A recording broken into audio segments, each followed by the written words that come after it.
Welcome to On the Move, where we focus on what's moving global travel, transportation, and infrastructure.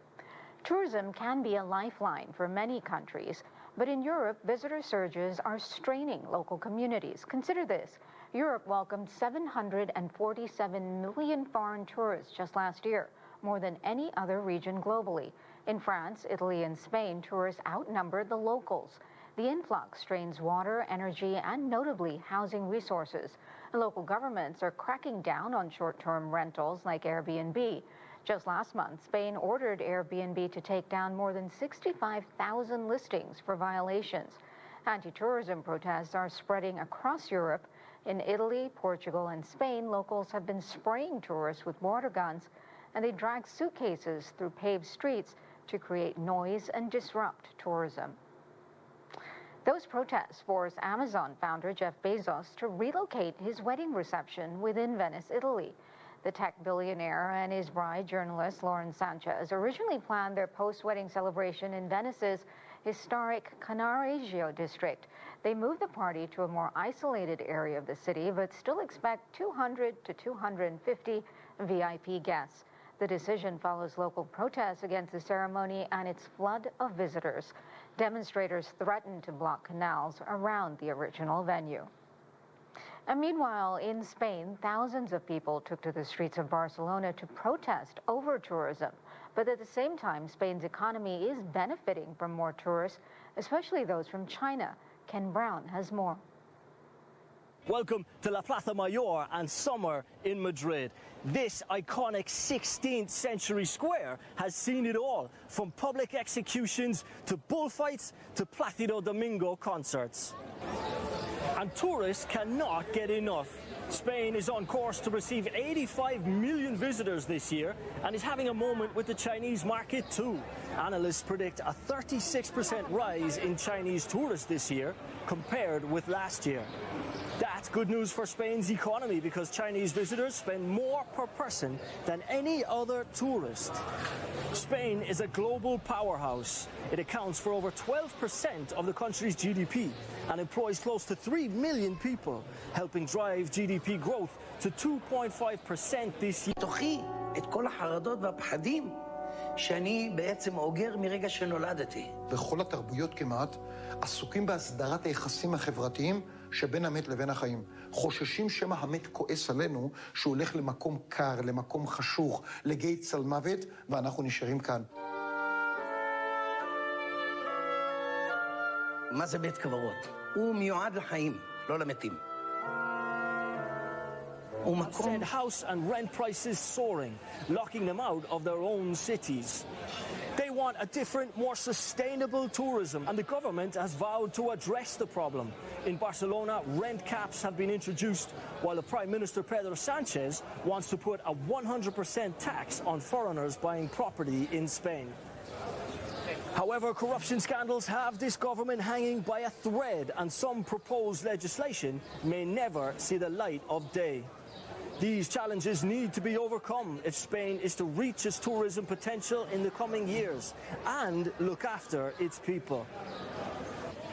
With a bit of compromise, hopefully millions will continue to flock here to Spain for the sun, sea, sangria, and so much more.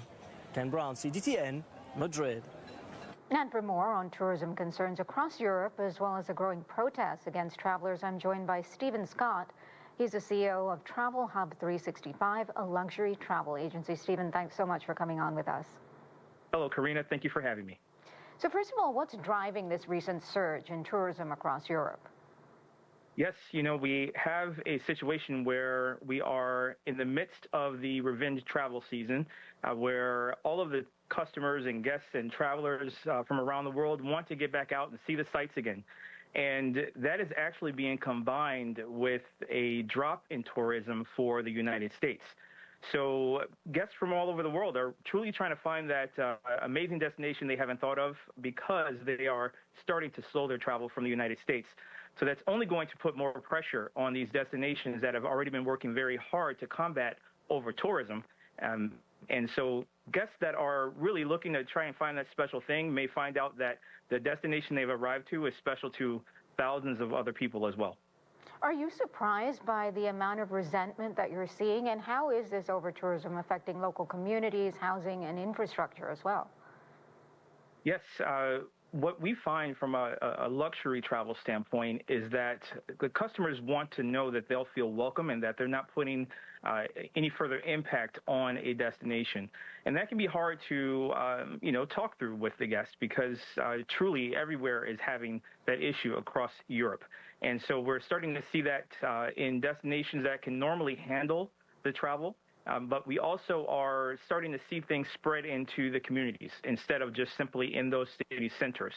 So, companies like Airbnb can exacerbate those types of situations because now you're bringing more and more tourists into a local neighborhood, which can put pressure on electrical grids, on water systems, on garbage disposal. All of those different things can start to put pressure on a community. But the most recent issues have been on communities that are just trying to ensure that they have proper housing and affordable housing for their community instead of simply for people who will be in town for a couple of days just to run around town. Yeah, absolutely. That's a primary concern for so many of the residents in that area. And just staying on Europe, what then are the steps that countries like Italy, Spain, and France are taking to limit the number of visitors? Are there new sort of taxes or entry fees or tourist caps? Yes, there are small taxes that are happening in key destinations that we've mentioned before, such as Venice. But Barcelona is certainly starting to take deeper steps. Spain is an incredible destination, and I even feel bad talking about them now because it's such a flashpoint right now for tourism. But when you know that there are great places to go to, then those places are going to start to impact more on what they're going to do to reduce tourism. So some things are anywhere from lower taxes or a reduction in the amount of guests that are entering particular museums or locations.